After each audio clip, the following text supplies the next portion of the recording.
Now, however, I'd like to turn my attention and welcome Sihle Zikalala, Public Works and Infrastructure Minister. Been a very busy weekend for him. He joins me this morning via Zoom. Minister, hello to you. So I've set the scene. We've spoken to experts. You say you're putting your foot down to get on top of this. How do you begin to do that? Good morning. I know there's a delay on the line, so forgive the delay. No, thanks. I believe you can hear me well. Yes, we are dealing with this challenge. It is a challenge of individuals who goes around construction sites and they demand that they be given job, the work they would want maybe 30% or so. We've established that also when they are given this work, they don't want work. They would want money, which is then clear. It's criminal activity. It is something that should not be accepted at all. We cannot have a situation where companies are made to pay money for things that are not done. And then right now, there are 682 cases that are being investigated, which include cases of extortion in particular. There have been more than 702 arrests of individuals. But I would say cases that are now in court are many because police are taking this issue very seriously. Talk to me about the Preferential Procurement Act. Minister, my colleague Cindy Mabi was just hearing from the KZN Business Chamber about this. Their council asking the question to them, does this Preferential Procurement Act in any way create a loophole where companies and these business forums feel entitled to 30%? Is there a loophole there? No, I don't think there is any loophole in the 30% because if there are companies that are giving work, those companies must then get the database of local companies, invite them to tender for subcontracting, and then appoint whosoever is appointed to do work. So it is not a loophole. If there is a loophole, we are prepared to further consolidate and align the framework so that it is implemented seamlessly. But this is not a creation of a loophole, and these are criminals who just want to make money out of extortion. How can you claim that you need money to secure the project when the project is within communities?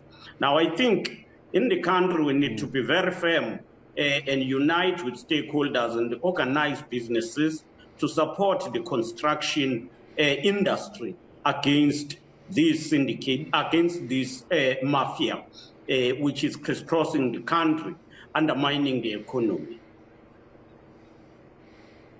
Let's talk legal frameworks for a moment, Minister, if we can. A lot of talk the last couple of years about the National Key Points Act. The act is important. It was getting a lot of attention because of Eskom and the load shedding and the theft of Eskom key infrastructure.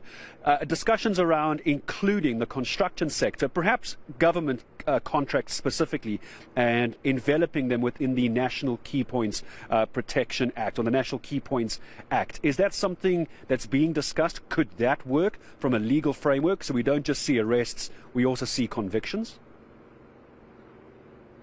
Well, we are going to ensure that there are convictions. The National Key Point Act is an act that deals with key points that should be protected in a form of, as they serve the nation, those points.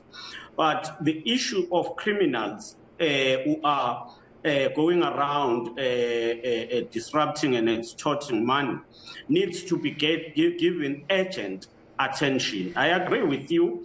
We don't just need arrest, but we need prosecution and people getting sentenced. And that's why we are saying even these cases must be given the priorities by courts. And the SAPS, together with the department and the police, were working on ensuring that the criminal justice system work with speed to ensure that those who are involved are prosecuted with speed.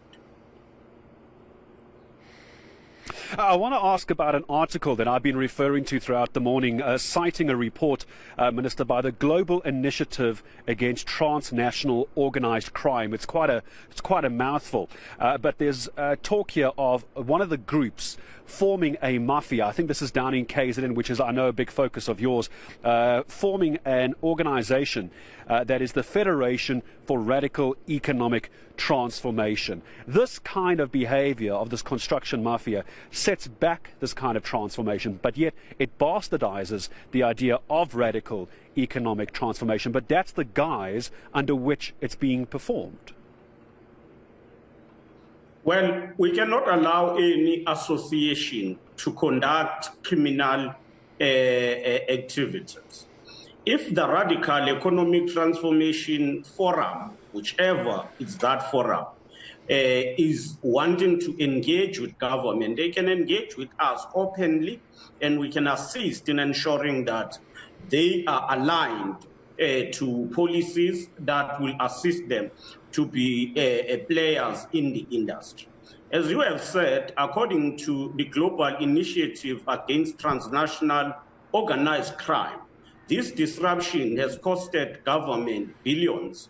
It has costed many projects.